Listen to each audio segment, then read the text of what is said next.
Hi, I'm Tim Minton, Executive Vice President for the North Carolina Home Builders Association. It was an exciting week at the General Assembly. It was hot outside, it was hot inside. A lot of things happening. General Assembly was dealing with a variety of issues, dealing with the state budget, other policy questions, and your legislative team stayed focused on important home building issues. And I get to talk about a lot of great things that happened this week.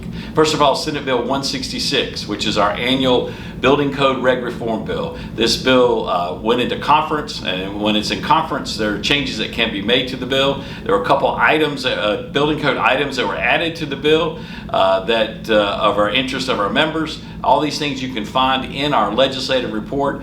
This bill was over 70 pages long, so a lot of things, a lot of good things for our members. This bill passed the Senate, its conference report, and it also passed the House this week. It now goes to the governor for his consideration. Another bill we looked at this week was Senate Bill 607, which is the annual regulatory reform bill. We had one very important provision in there dealing with water and sewer. What that provision would do is basically say a local government cannot require illegal conditions to get water or sewer, and nor could a developer agree to any illegal conditions. This is to help when it comes to the process of getting developments approved.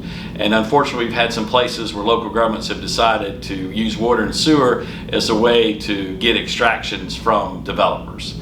Another issue this week was appointments of the General Assembly. These are a variety of boards and commissions that happen.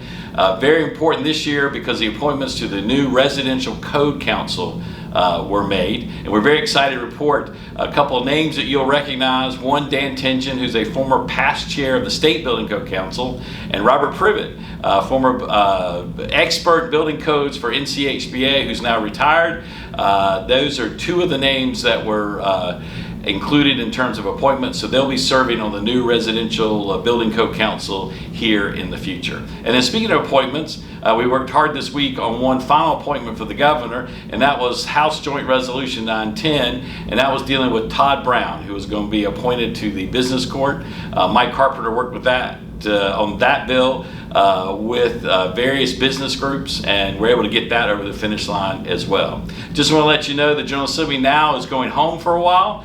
Your legislative team worked day and night this week to get these bills over the finish line, and so we're very excited. Once again, we've had a very successful legislative session. We want to thank all the legislators. We want to also thank all the staff over at the General Assembly for the hard work they do, and just thank our members for giving us the opportunity to serve you in a way where we can help people afford a home.